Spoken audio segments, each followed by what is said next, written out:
Na sequência, nós temos a nossa próxima palestrante, Tanya Peters. Vou confirmar aqui com o Felipe se as cabines estão em ordem. Oi, Gilberto, tudo certo? Já arrumei. Tudo configurado, então. Acho que a Tânia já está presente. Tânia, você está aqui? Sim, estou aqui. Tudo certo. Ótimo, bom dia. Então eu vou falar em português, né? Porque eu não tenho alemão, nem enferrujado a propósito. Mas a Tânia é uma conhecida que eu tenho já há algum tempo. A gente fez uma oficina juntos, até do Sávio Bezerra, da Cabine TC. Foi quando eu a conheci e foi ali que começou a sementinha que me despertou a vontade e o interesse de continuar e trabalhar mais a interpretação, me especializar. E aí foi conhecendo pessoas fantásticas, a maioria delas está aqui. E a Tânia também estava nesse curso, ela já tem uma bagagem bem grande nessa carreira. E deixa eu só ajustar aqui para fazer a introdução para ela já começar a falar. O tema que ela vai trazer para a gente é bem interessante, relacionado aos telefonistas versus a escola antiga, como iniciou a interpretação na ONU e tudo que é relacionado a isso. A Tânia tem 20 anos de experiência na tradução e interpretação, bacharel em tradução e interpretação na Maastricht School of Translation and Interpreting na Holanda, mestrado em tradução literária na Universidade de Düsseldorf, pós-graduação em interpretação forense na SGV, em Utrecht, na Holanda, e fala alemão, holandês, inglês, português, espanhol, sabe, sei lá mais o que, acho que fala um monte de coisa, né? Tânia, obrigado e, por favor, muito obrigada pela apresentação. Eu dou bom dia a todos vocês. Obrigado ao Felipe, ao Gilberto e aos outros organizadores pela possibilidade de estar aqui hoje e fazer essa apresentação. Realmente estou muito satisfeita, é uma grande honra e excelente. Então vamos nos divertir aqui hoje. Como o Gilberto já disse, meu tema hoje, eu vou abrir aqui a minha apresentação. Deixa eu compartilhar a tela aqui, deixa eu ver. Só um minutinho, um momento. Olha, meu tema hoje é os telefonistas versus a escola antiga. Então eu vou falar aqui um pouco sobre o início da interpretação nas Nações Unidas.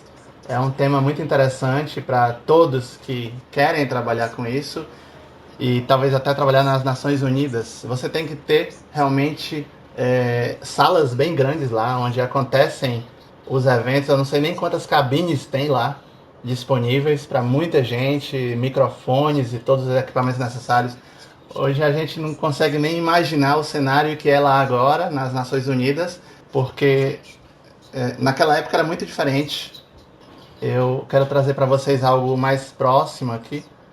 Antes de falar das Nações Unidas, eu preparei aqui um material para falar um pouco sobre o panorama histórico e como é que, na verdade, bem antes, a interpretação já tinha começado séculos atrás. Eu vou compartilhar agora a minha tela, só um minutinho. Então, ok, agora já deve estar. Vamos lá. Como eu disse,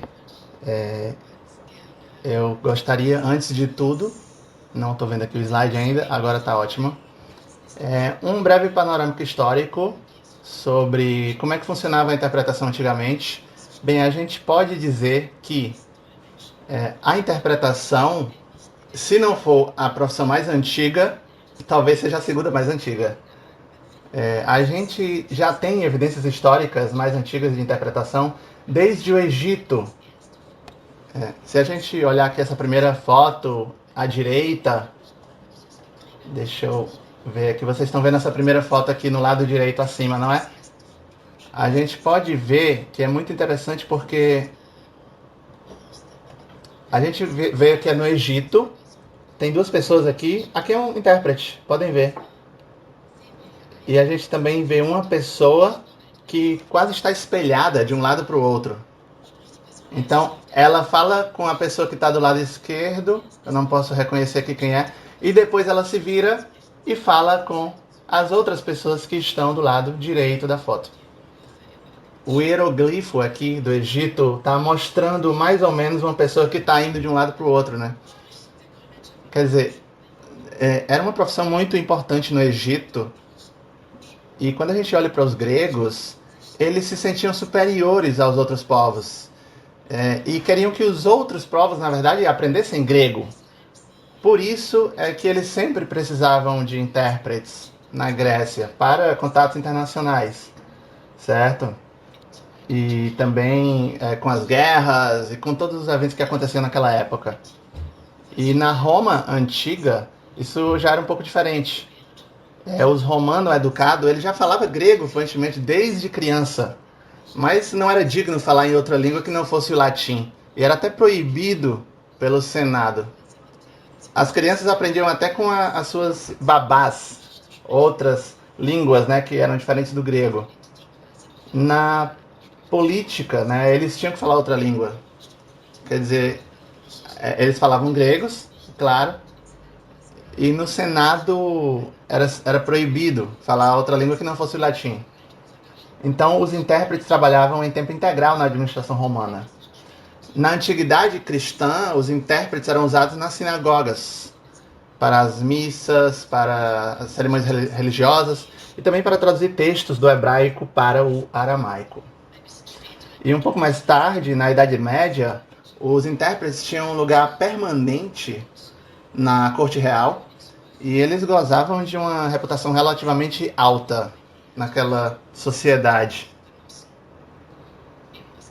No Império Otomano, na região turca, já havia desde o século XII um instituto de formação para dragômanos, quer dizer, uma mistura aí de guia turístico e intérpretes. Os intérpretes eram chamados de dragômanos. É interessante essa palavra, né? Se você vê, porque se a gente observar também em turco, também tem uma palavra parecida e parece que é um intérprete, né? Como chamamos hoje, era também fazer outras funções, como tradutor e guia turístico, como eu falei. E depois, a palavra Dolmetscher, em alemão, significa intérprete, veio aí dessas outras línguas. E nos tempos modernos, surgiu um sistema chamado de enfant de langue, criança das línguas. A gente chama assim porque até em francês, né? E também as crianças das cortes austríaca e francesa eram enviadas ao Oriente Médio para aprender árabe, turco e outras línguas, e depois atuar como intérpretes nas cortes. Colombo e Jacques Cartier, eles procederam de forma semelhante, inclusive, enviando crianças indianas para Canadá, América Latina, Espanha ou França, por exemplo, para aprender essas línguas e depois voltar para as colônias e trabalharem como intérpretes. E o que a gente tem aqui, nessa imagem à direita inferior, a gente tem aqui uma foto, um intérprete aqui em Montezuma. Aqui, então, um breve panorama histórico. Agora vamos avançar. Um momentinho. Algo não está funcionando aqui ainda. Vamos lá. Estou me confundindo aqui nas telas. Então, vamos lá. Qual foi uma grande mudança, um marco na história da interpretação? Foi os processos de Nuremberg, que aconteceram em 1945, né? Na Alemanha, em Nuremberg. O que tem importante nesse processo é que a gente dá uma olhada nas conferências internacionais e nos encontros políticos que foram interpretados e aconteciam em francês e em inglês, mas os políticos, eles falavam normalmente essas línguas, francês ou inglês, mas também havia aí uma necessidade de intérpretes para outras línguas, porque aconteceu uma situação bem diferente A gente tem agora um processo acontecendo muito importante acontecendo depois da Segunda Guerra Mundial. A gente tem diretores, procuradores de 4 nações, né? Estados Unidos, Grã-Bretanha, França e União Soviética. Cada um com sua própria língua, inglês, francês, russo. E a gente tem as testemunhas que falavam alemão. Então, a gente tem muitas línguas aqui acontecendo nesse processo e era necessário ter intérpretes para tudo isso. Teve até um interesse um pouco maior nessa área no processo de Nuremberg, porque foi um processo gigante, transmitido pela rádio, inclusive pela imprensa em geral. Quer dizer que o significado disso para a interpretação foi enorme. E a gente percebeu que como é que isso acontecia na prática, né? Era uma interpretação consecutiva, mas como é que ia acontecer, né? Se esses processos tinham que ter uma certa celeridade. A pessoa falaria em inglês, depois em francês, depois em russo, isso levaria um tempo enorme, então não dava certo. Tinha que ser interpretação simultânea para resolver esse caso, né? Então eles pensaram nessa outra solução. A IBM desenvolveu uma tecnologia de interpretação simultânea especialmente para o Tribunal Militar de Nuremberg, e a gente tinha aí um módulo para a interpretação que era para esse tribunal militar, claro, mas a gente também tinha essa coisa de a pessoa aprendia fazendo, porque não existiam intérpretes simultâneos até então. Esse sistema de interpretação, depois do serviço de interpretação da ONU, é organizado a partir desse novo modelo em Nova York. E depois a profissão de intérprete de conferência foi realmente consolidada a partir daí. Até então era praticada a interpretação consecutiva, e na maioria dos casos os profissionais não eram treinados, não tinham nenhuma formação. Quer dizer, era uma pessoa que falava 2 línguas, que tinha um talento natural e por aí vai, né? Era assim que acontecia no começo. Depois uma guilda de intérpretes, ou fraternidade de intérpretes, começou a refletir sobre a formação realmente desses profissionais e associações profissionais. Como é que a gente pode tornar tudo isso mais transparente, né? Como se fosse uma profissão, para você conseguir interpretar sem parar, né, uma conferência inteira durante um dia todo. Então, as coisas mudaram um pouco, né? E a gente viu também que essa conferência foi interpretada consecutivamente, normalmente falada em francês e em inglês, e os intérpretes não tinham nenhuma formação, tinham talento natural, como eu falei antes, tinham uma retórica muito boa. Eles eram basicamente as estrelas da diplomacia, podemos dizer assim. Essa profissão de intérprete era até bem... o pessoal gostava muito de ser intérprete porque tinha uma certa notoriedade, né? Estava ali do lado de diplomatas, chefes de Estado. Então, no ano de 1949 muda um pouco, porque a Nuremberg mostrou que o sistema de interpretação simultânea funcionava, era possível fazer isso, certo? E as mudanças geopolíticas depois da Segunda Guerra Mundial também mudaram o cenário aí em vários países, como China, União Soviética e também na região da América do Sul, porque a gente viu aí um crescimento político muito grande, uma interação, e aí tinha essa necessidade realmente de pessoas falarem com outros estados, outros países. E também a interpretação simultânea, né, tinha que ser bem adequada para que houvesse a troca de ideias, né, respostas de perguntas durante... Na consecutiva já acontecia algo nesse sentido, claro, porque eles já tinham uma boa experiência com essa perguntas e respostas em uma apresentação. Mas vamos ver aqui no slide seguinte. Antes de ver as fotos, do lado, na esquerda eu tenho 2 fotos aqui. A foto número 1 é de uma interpretação consecutiva. A gente está vendo aqui Paul Schmidt, é o intérprete pessoal de Adolf Hitler. E também estava falando aqui com o primeiro-ministro francês, Daladier, aqui de 1938. E na segunda foto, mais uma vez, Paul Schmidt com Hitler e o primeiro-ministro britânico Chamberlain. Então, vamos lá, continuando com as Nações Unidas. Ela é fundada, né? Fundada pelos países em 26 de junho de 1945. E também algumas informações adicionais aí sobre as Nações Unidas eu quero dar.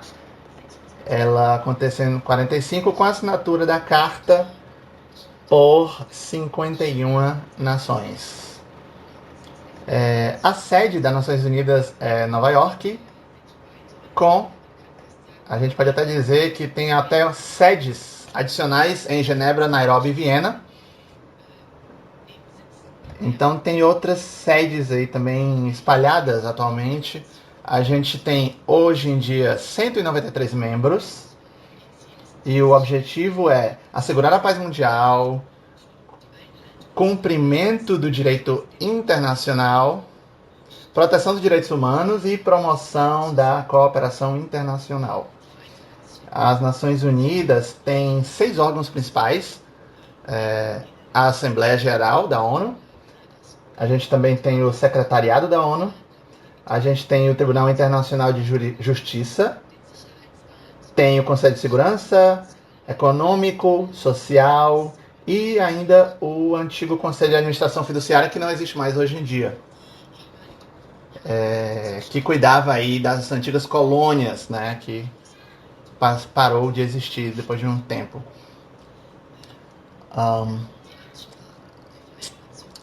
As línguas oficiais são árabe, chinês, inglês, francês, russo e espanhol. As línguas de trabalho são inglês e francês. Os discursos podem ser feitos em todas as línguas oficiais, tá? Nas Nações Unidas. Tem essa diferenciação aí de línguas oficiais e línguas de trabalho. Então, tudo tem que ser interpretado e traduzido em inglês e francês. Essas são as línguas de trabalho.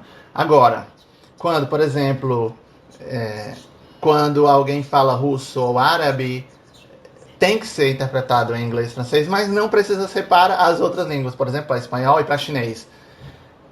Então, esse conceito aí de línguas oficiais e de trabalho era um pouco confuso, né?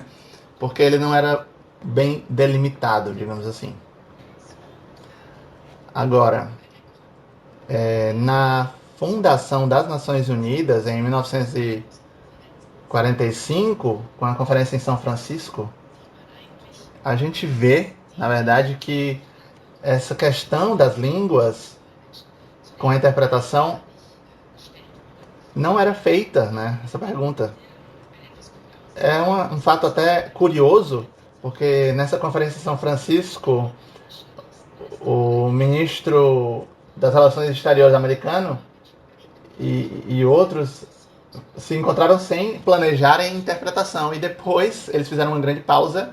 Ninguém falava, não tinha intérprete, nem para um nem para o outro, ninguém se entendia. Então a gente percebeu que a delegação francesa tinha um intérprete próprio.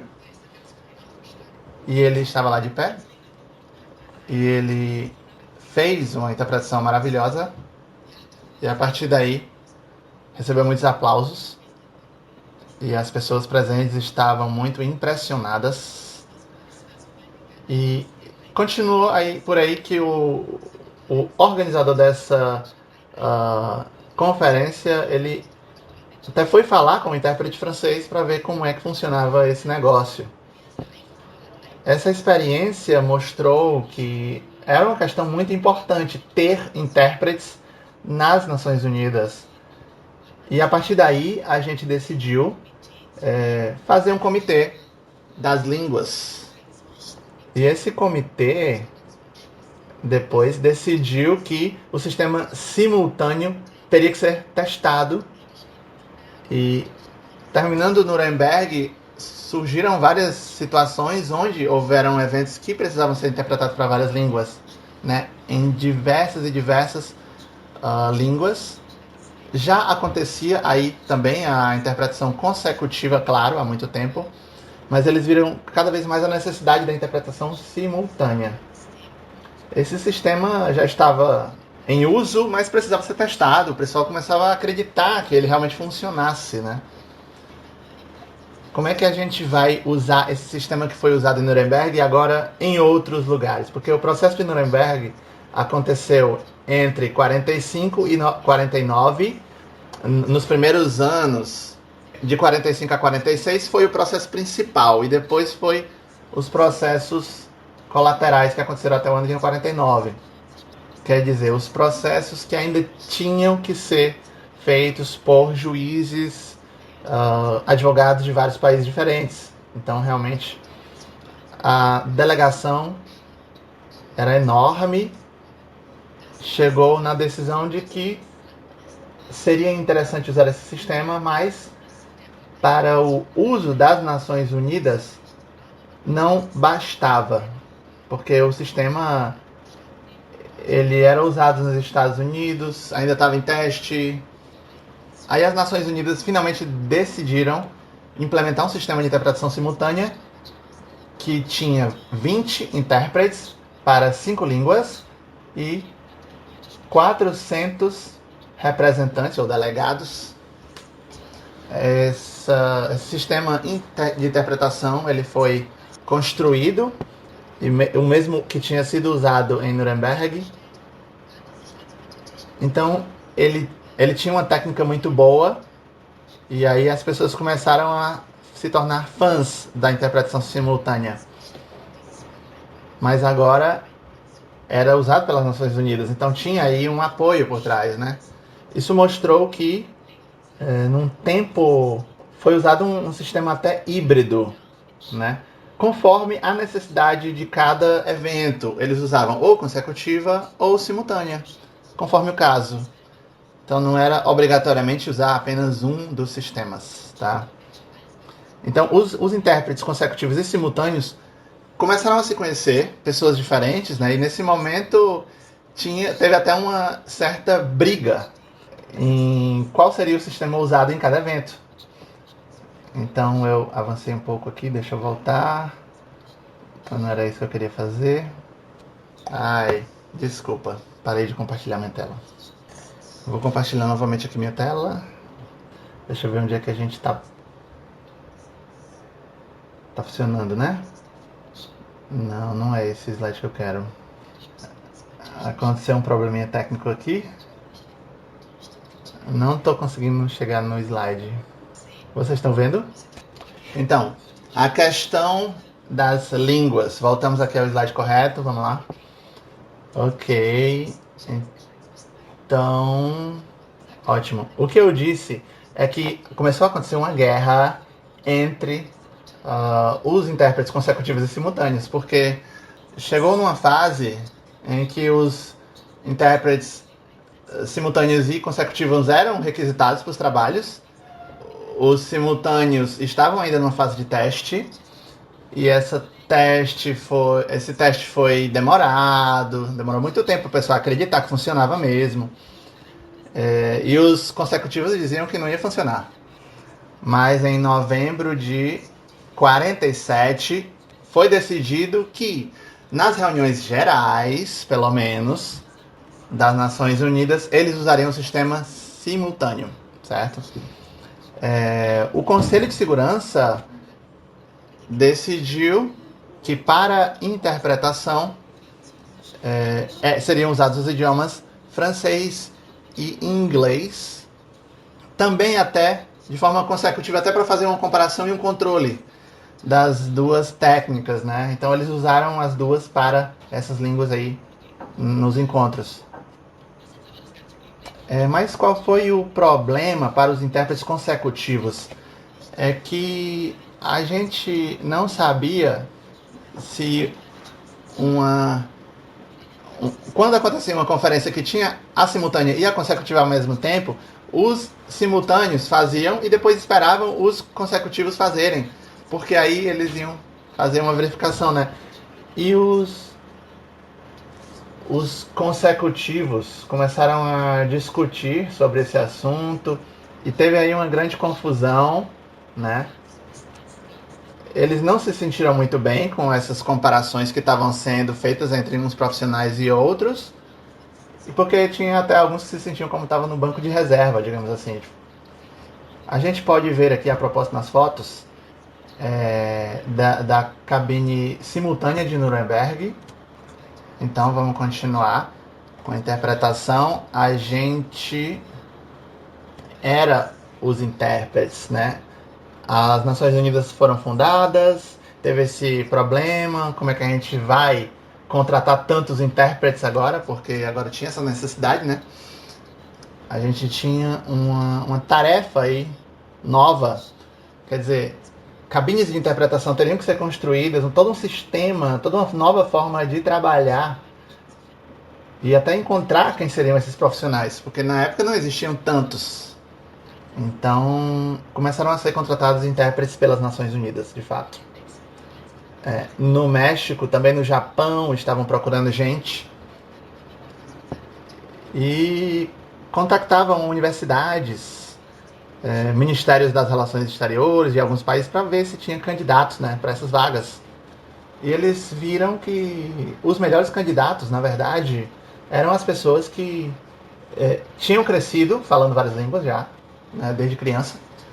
Então, também, nem sempre aquelas pessoas que estudaram línguas na universidade, mas aquelas que cresceram bilíngues ou poliglotas, que eram nativas nas línguas, né?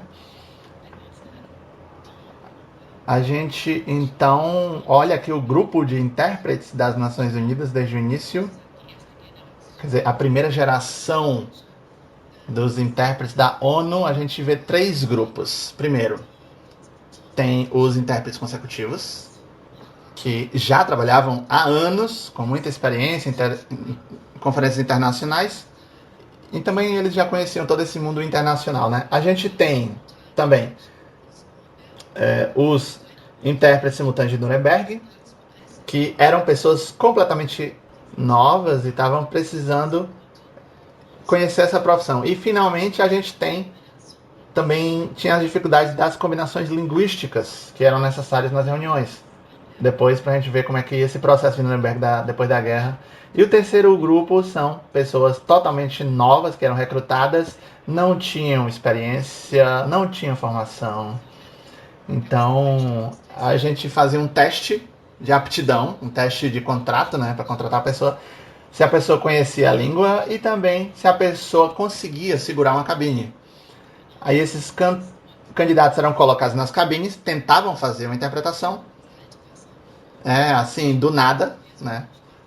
E aí a gente conseguia captar aí alguns talentos naturais, e esses sim eram os contratados. Então, nesse momento começou a guerra entre os arrogantes, os narizes empinados, né? Aqueles intérpretes que tinham essas características e os simultâneos que estavam chegando agora. Então o que a gente vê é que os consecutivos estavam preparados para estabelecer conferências internacionais. Eles já tinham um grande público, eles já tinham experiência, sabiam subir no palco e falar. Isso aí não era problema para ele. Então eles eram vistos e descritos até como arrogantes, como eram pessoas difíceis, digamos. Então o que eles fizeram é que eles tentaram fazer com que a interpretação consecutiva fosse protegida e a simultânea fosse ocultada. Então o sistema simultâneo era mais ou menos como se fosse eram testados, eles tentavam fazer com que o sistema fosse desacreditado. Essa é a grande verdade. E de toda forma, eles não eram muito colegas muito bons, né? E como argumento, a interpretação consecutiva, para protegê-la, é que uma interpretação consecutiva poderia ser testada, poderia ser comprovada. E uma simultânea não, porque o pessoal se esqueceria, né? Então, por exemplo, de inglês e francês. Eles estão na situação de que talvez o francês possa ser observado por outro intérprete e dizer se a interpretação foi boa ou não. Mas chegou em determinado momento que até os mínimos detalhes da interpretação eram argumentadas, né, questionadas. Outra coisa é que talvez o palestrante, durante a interpretação, ele tinha tempo para pensar, né, até reagir às perguntas que eram feitas, ou se preparar para o que vinha depois. Esse argumento dos consecutivos foi usado. E depois a gente viu em uma conferência onde todos os participantes falavam em inglês e não precisava de interpretação. A gente não precisaria de um tempo adicional para saber qual seria a próxima palavra ou pergunta feita. Ou seja, esse argumento não é muito bom, mas ele foi até defendido por algumas pessoas durante um tempo. Outra coisa muito típica dos consecutivos na época, como eu já descrevi, é que eles se viam como pequenos diplomatas, né? Eles se achavam no direito de até melhorar o discurso estilístico do palestrante. Será que a gente tem que fazer isso como intérprete? Tem uma situação interessante, né? Que um dos intérpretes, Andrei Kaminskas, depois da sua interpretação, ele foi falar e o Rednan disse: você não interpretou o que eu disse, mas o que você deveria ter dito? Então teve uma reação aí estranha, né? Porque aí o intérprete falou: eu não disse o que você disse, mas eu disse o que você deveria ter dito. Então, quer dizer, o próprio intérprete quis melhorar a fala do palestrante. Aí foi muito arrogante nesse caso. E quando a gente olha pelo outro lado, agora dos intérpretes simultâneos, quais são os argumentos para defender? O principal era o tempo, né? Economia de tempo e economia de custos. Porque, como a gente já esclareceu, quando a gente faz um discurso de 20 minutos e os outros 20 minutos precisam ser interpretados ainda consecutivamente, a gente imagina que um discurso de 20 minutos pode durar 1h30, porque se ele acontece numa língua e vai ser interpretado consecutivamente para outras 4 línguas, aí 1h30. Então, o motivo do tempo foi um dos principais argumentos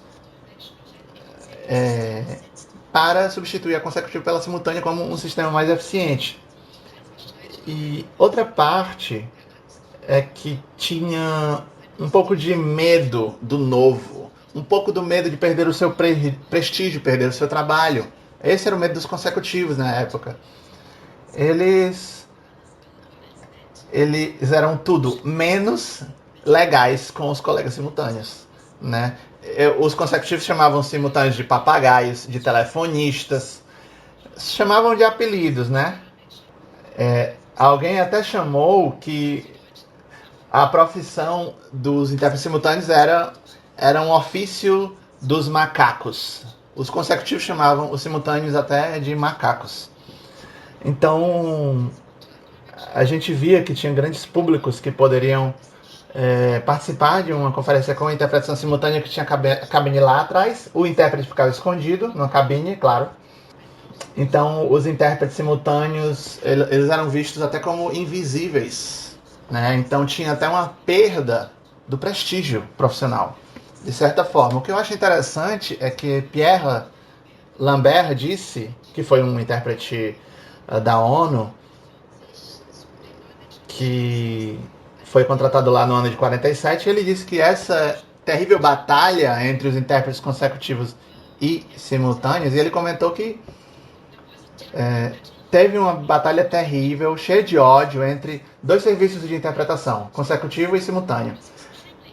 Foi extremamente interessante. Eu me senti até culpado, porque eu fui falar com intérpretes simultâneos no corredor e nós, consecutivos, não poderíamos interagir com eles. Então, quer dizer, o clima era tenso, viu? Entre os consecutivos e os simultâneos. Eles não podiam nem se falar na cafeteria. Onde quer que se encontrassem. Então eles foram aconteceu meio que um apartheid aí entre os profissionais. Essa situação não durou muito tempo, apesar de tudo. Um momento, saí aqui do slide. Novamente fiz o mesmo erro aqui técnico. Tentando corrigir aqui. Mais uma vez, desculpas pelos problemas técnicos. Eu agora abri o PDF para não ter mais esse mesmo problema, mas a gente já está no último slide, então não vai ser mais problema. Vamos lá. Como eu disse, essa luta entre os consecutivos e os simultâneos não podia durar para sempre, né? Claro. Então o que a gente fez? O diretor do serviço de línguas, Georges Mathieu, um francês que era veemente contra o sistema simultâneo, e ele até fez várias entrevistas no New York Times falando apenas dos lados ruins da interpretação simultânea nessas reportagens. E aí o que aconteceu foi que, como uma pessoa neutra, outra pessoa que chegou, ele estava numa situação de dizer algo mais bem embasado. Numa reunião geral, em 47, em Flushing Meadows, a IBM, mais uma vez, implantou aí um sistema simultâneo com 2.000 fones de ouvidos, e o pessoal ficou impressionado com esse sistema da IBM. Então, os simultâneos foram contratados, eles formaram um grêmio importante para não serem mais deixados de lado. O que aconteceu daí é que teve uma grande necessidade por intérprete simultâneo. Todo mundo agora queria ser simultâneo. Então, os intérpretes consecutivos entraram nas cabines, finalmente. E alguns fizeram isso de boa vontade, outros ficaram um pouco reticentes, até com medo. Mas a gente percebeu, o pessoal percebeu que em pouco tempo, né, 80% dos consecutivos se tornaram simultâneos.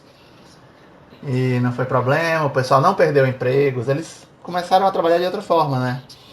Em um tempo bem curto, esse grupo, que antes eram inimigos, agora se tornaram uma grande comunidade que hoje nós temos.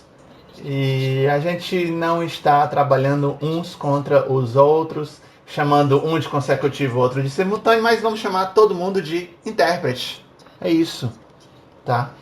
Não tem mais essa grande guerra. Muito obrigada, essa foi minha apresentação.